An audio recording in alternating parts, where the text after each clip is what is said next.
Career guidance YouTube channel subscribe చేయండి, like చేయండి, share చేయండి. మరి ఆల్రెడీ మనకు ఎంసెట్ పరీక్ష ముగిసింది, మనం రిజల్ట్స్ కోసం చూస్తూ ఉన్నాం. మరొకవైపు మనకు ఆల్రెడీ మార్కులు తేలిపోయాయి. ఆ మార్కులను బట్టి మనం లాస్ట్ 4 ఇయర్స్లో ఎట్లా ఉందో మనం కొంతవరకు ర్యాంక్ కూడా ఎక్స్పెక్ట్ చేయగలిగాం. మరి రేపు ఫైనల్ ర్యాంక్స్ రావాల్సిన అవసరం ఉంది. అంటే త్వరలో మనకు ఫైనల్ ర్యాంక్స్ కోసం వెయిట్ చేస్తూ ఉన్నాం. మరి చాలా వరకు కొందరు వివిధ షిఫ్ట్ ఉండడం వల్ల వాటి నామినేషన్లో మార్క్స్ తగ్గుతాయా పెరుగుతాయా అని చెప్పేసి కూడా చాలామంది ఆందోళన పడుతూ ఉన్నారు. మరి ఈ మార్కుల గురించి చాలా ఛానల్స్ కావచ్చు, చాలామంది మిత్రులు కొన్ని సెషన్లో ఎక్కువ మార్కులు కలుస్తాయని, కొన్ని సెషన్లో తక్కువ మార్కులు కలుస్తాయని చెప్పేసి చాలా వరకు రూమర్స్ వస్తూ ఉన్నాయి. బట్ ఎంసెట్ కమిటీ ఏదైతే మీకు ఫైనల్గా చెప్తుందో దాన్ని మాత్రమే నమ్మండి. ఎంసెట్ కమిటీ ఏదైతే మీకు షిఫ్ట్ల మధ్యన వేరియేషన్ ఎంత ఉందో వాళ్ళు చేసిన నార్మలైజేషన్ మాత్రమే నమ్మండి. మరి అంత వేరియేషన్ 10 మార్కులు పెరుగుతాయని 5 మార్కులు పెరుగుతాయని మీరు ఆశల్లో ఉండొద్దు. అలాగని మార్క్స్ తగ్గుతాయని కూడా మీరు టెన్షన్గా ఫీల్ కావద్దని పేరెంట్స్ని కానీ ఆస్పిరెంట్స్ని కానీ కోరడం జరుగుతూ ఉంది. ఎంసెట్ కన్వీనర్ గారు ఎంసెట్ కమిటీ తీసుకోబోయే నిర్ణయం మాత్రమే ఫైనల్ డెసిజన్గా పరిశీలించండి. మరి ఎంసెట్ కన్వీనర్ గారు నామినేషన్ తర్వాత మీకు వచ్చిన మార్కులనే ర్యాంక్ రూపంలో మీకు అనౌన్స్ చేయడం జరుగుతుంది.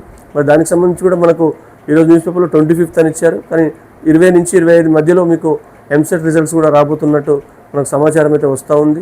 వీరంత త్వరగా ఎంసెట్ రిజల్ట్స్ వస్తే మీకు ఆల్రెడీ మంచి కాలేజెస్ వచ్చే వాళ్ళకు పర్వాలేదు, మరీ తక్కువ మార్కులు లోయర్ మార్కులు వచ్చిన వాళ్ళకి కానీ క్వాలిఫై కాలేని వాళ్ళకి కానీ డెఫినెట్గా ఏంటి సార్ మా ఆప్షన్ అని చాలామంది వస్తున్నారు.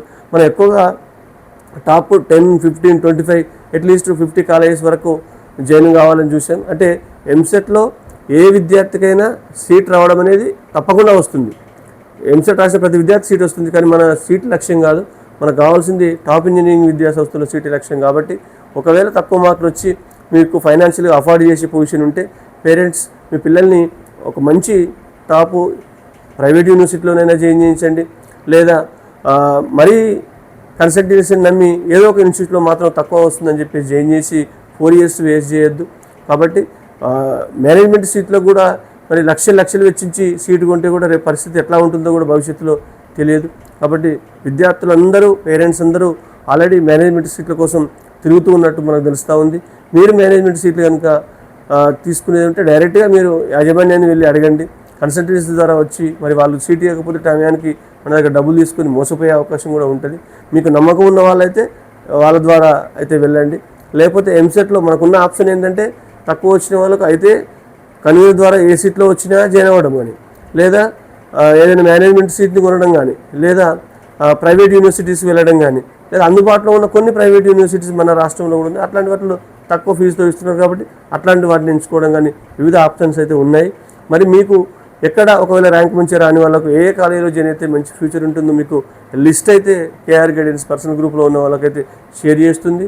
మీకు ఒకవేళ ఆ కాలేజీలో డైరెక్ట్గా వెళ్ళి అప్రోచ్ అయితే అవ్వండి, దాదాపు సీట్ ఇచ్చే ప్రయత్నం అయితే చేస్తారు. కానీ ఇది కూడా ఎంసెట్ ర్యాంకు వచ్చే వరకు అయితే కొంతవరకు వెయిట్ చేయండి.